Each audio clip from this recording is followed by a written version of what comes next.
and then David, and then come to AP.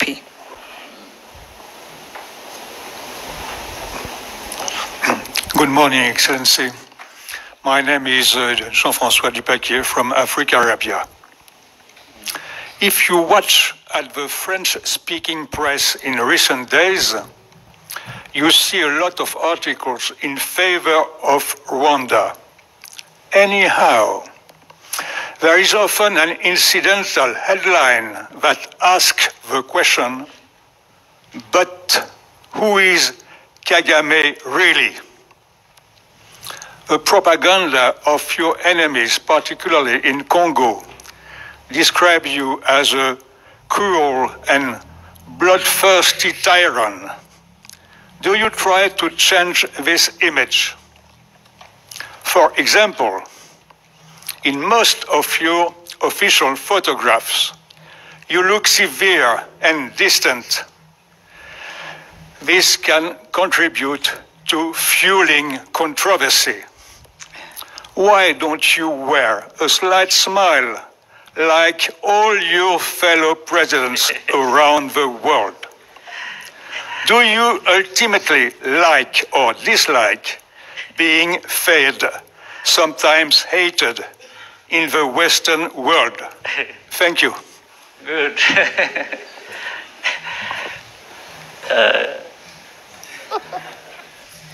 I think you have summarized well the questions that have been there but not asked directly.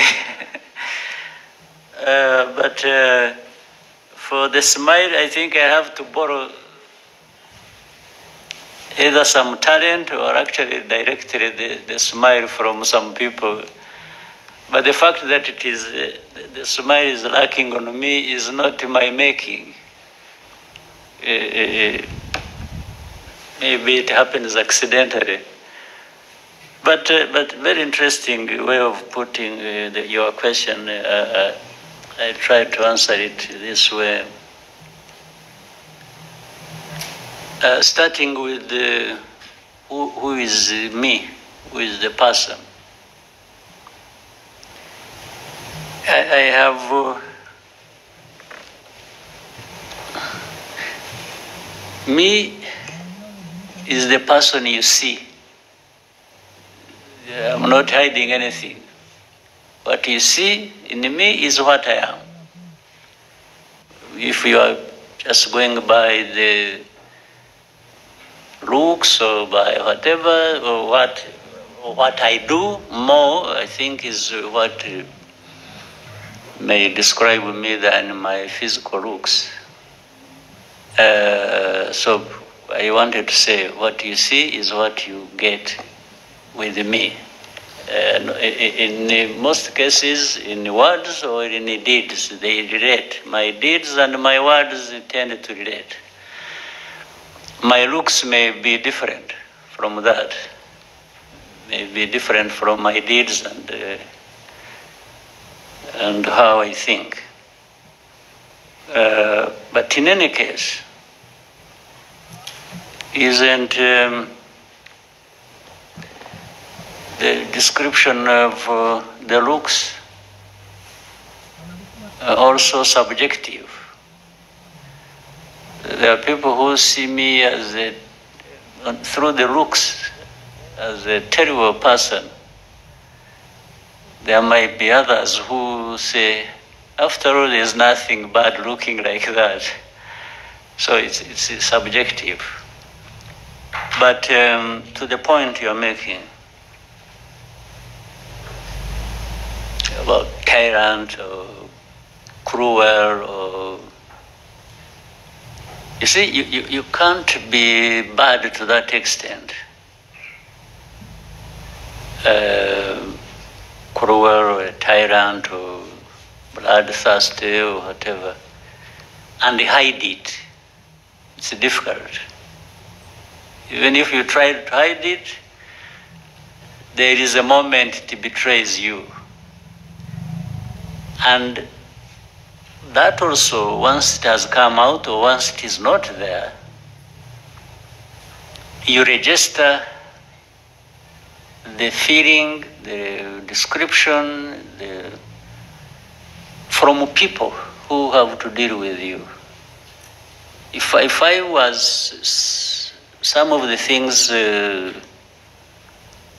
people have said about me or described me as,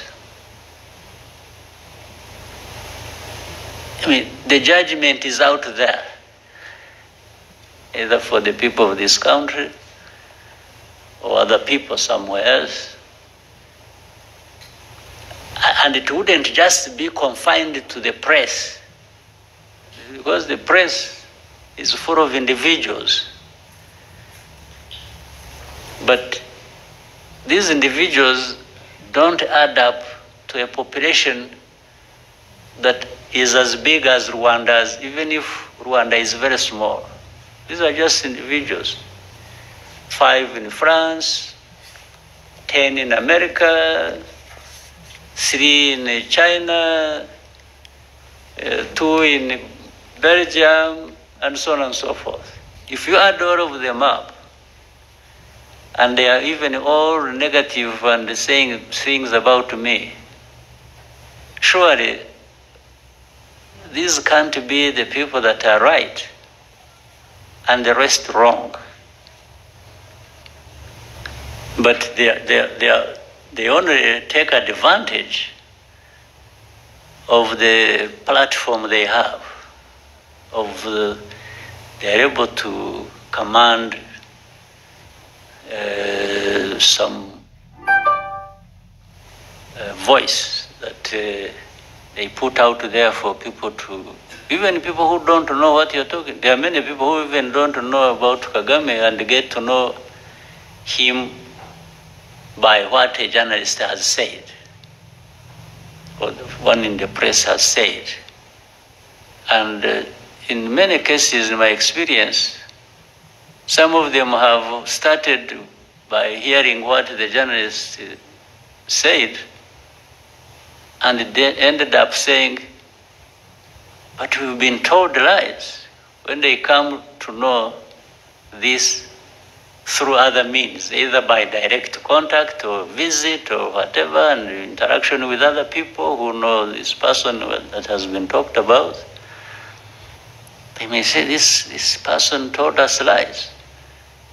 And consistently, over many years, has been telling us lies. What we saw, what we heard, whether it is this city, whether it is the person, whether it is this, they say, no, but what we are being told is completely different from what we have seen or experienced.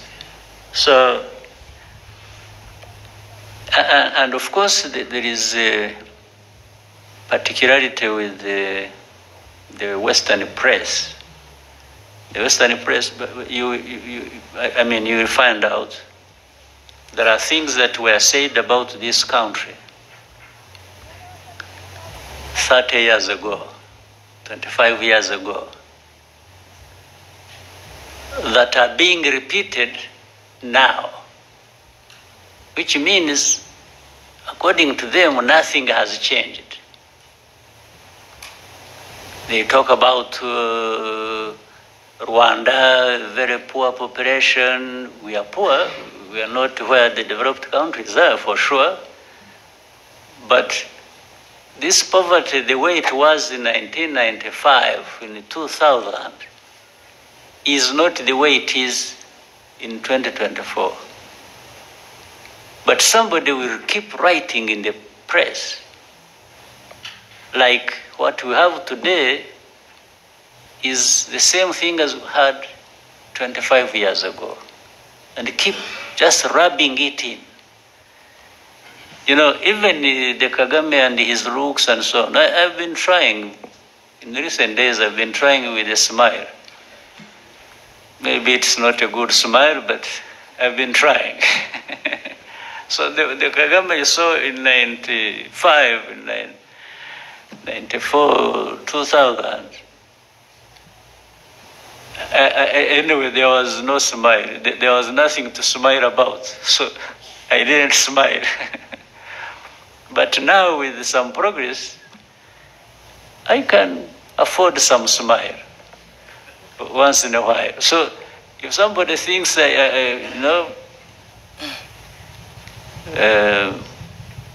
like that. You know, I have even grown gray hair.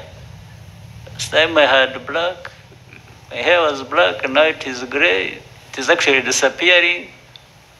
I may be bald, but so if you think the Kagame you saw 20 years ago is the same now, no, it is a misrepresentation.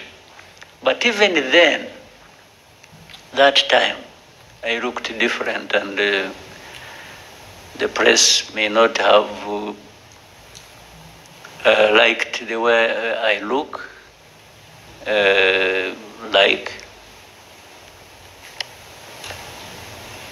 but the situation that time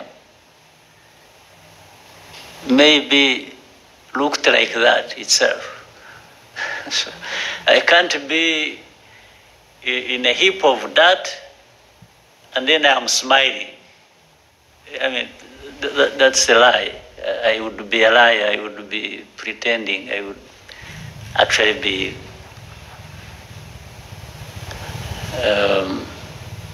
having some problems with me to pretend that everything is okay around me when everything is bad.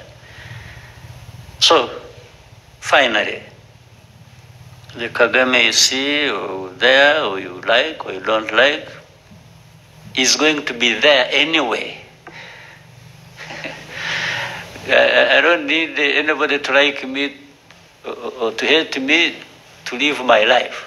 I live my life whether you like me or you don't like me. And I have my views, I express them, I do things, I do. So I owe my living to not a single individual or country, even if powerful ones. No, we are all human beings created, sometimes they say by God, I don't know, maybe we are there for something. But so for somebody to have powers over me, that one I can tell you is not possible. Even the most powerful didn't create me.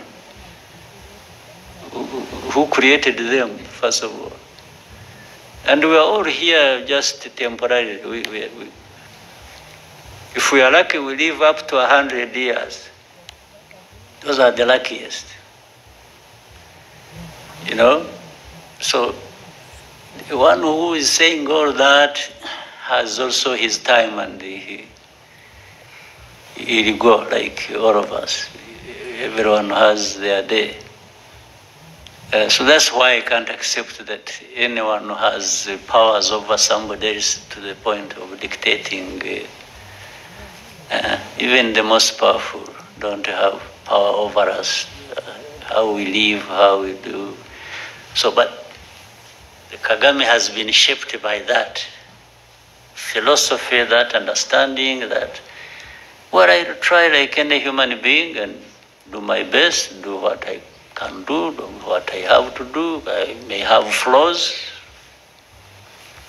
make mistakes, own up and do good things, benefit others. And so I'm that person. Tell those people that actually to know me is not complicated. It's straightforward. It's me. Then other things we can discuss on the side. But that was a very powerful question. Mm-hmm. Thank you, sir. We can take from Amu, who's just next to Francois. And then... Thank you. Thank you, Your Excellency, Amu Kanampilli from AFP. My question is about the March 23 movement in Eastern DRC. Your government has previously denied backing the movement. Does that denial still stand a year and a half later? And what is the current relationship between Rwanda's government and the M23? Thank you. Well, those who accuse us, I would ask them why they actually don't support M23 themselves.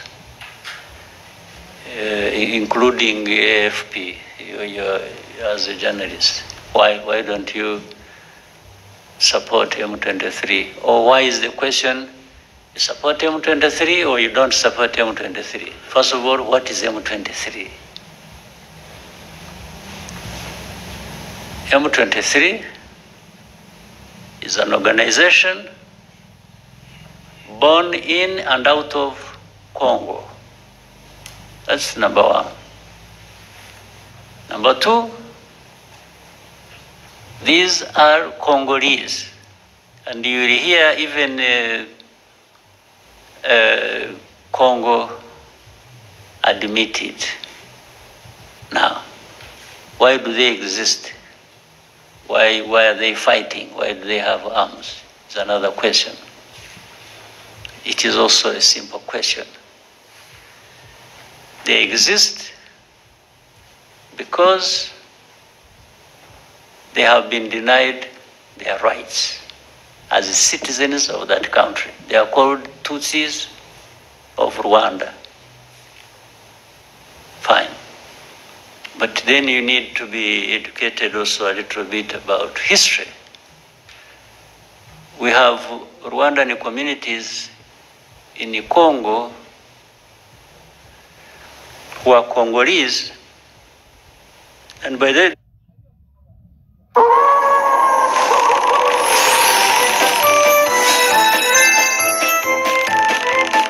let's win some prizes. We have a winner.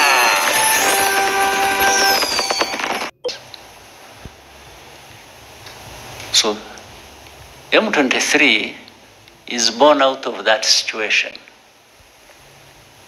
That's why I asked the question. I said, well, why wouldn't anybody else, why are we being accused as Rwanda of supporting M23? And I'm saying even those who accuse us, actually I should accuse them of not supporting M23 because it is as if they agree with the injustice that is being done to this community. Otherwise, if you didn't agree with that injustice, you would be actually raising questions. Why these people of M23 being treated like this? Why are we having 100,000 refugees here in Rwanda? That's where you would start from. Not start from asking Rwanda, are you supporting M23 or not? Are you still denying it? Because you are asking the wrong question. The issue is not whether anybody supports M23 or not. The issue is, what is actually the problem of M23? That's the question you should have asked, in fact. What is the problem? What is this thing called M23? Are they human beings? Are they this? Are they Rwandans? Are they Congolese? Are they that? Why? Why do they exist? Why do they even have arms and are fighting in their own country? This is the right question that I should be asked. So whether Rwanda supports or associated in any way is actually immaterial. It is relevant to the question. Or even you, if you want to educate yourself or educate the public, the question should have been simple. Ask me, by the way, what do you understand the M23 to be? What is it? That's a fair question. That's the one I would wish to be associated with rather than whether I support or not support. So we may take the last question, David.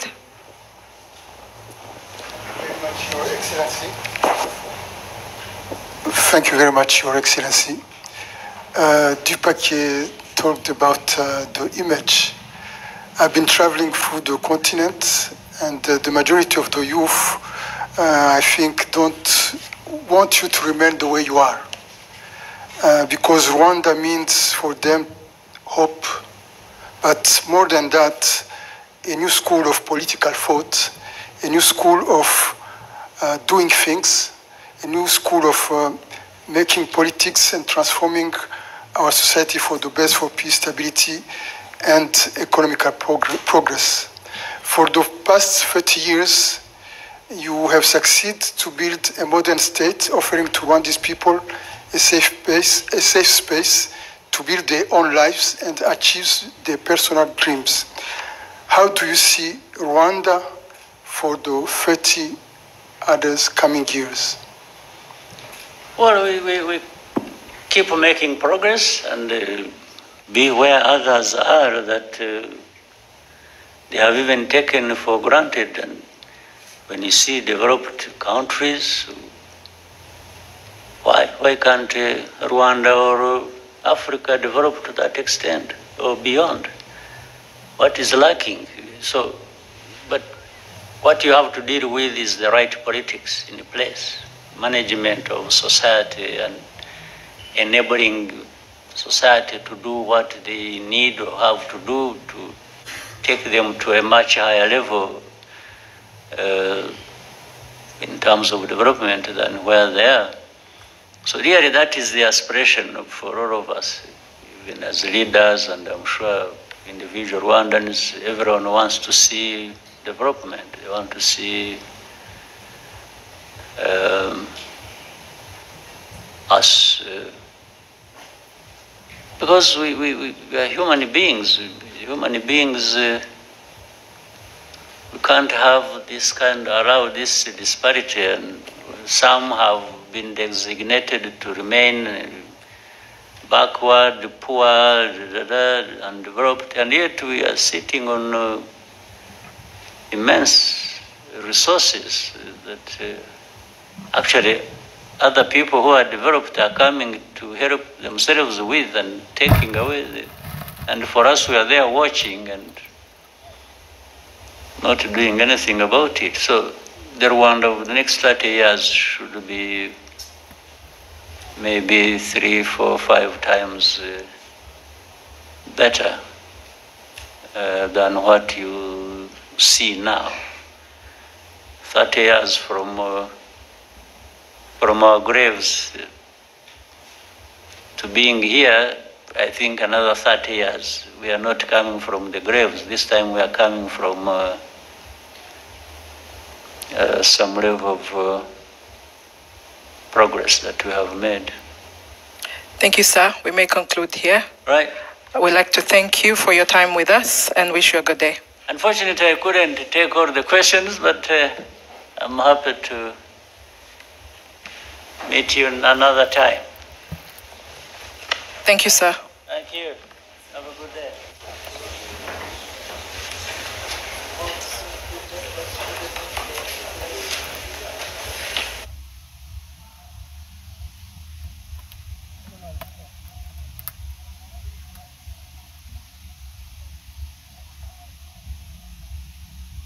Thank you.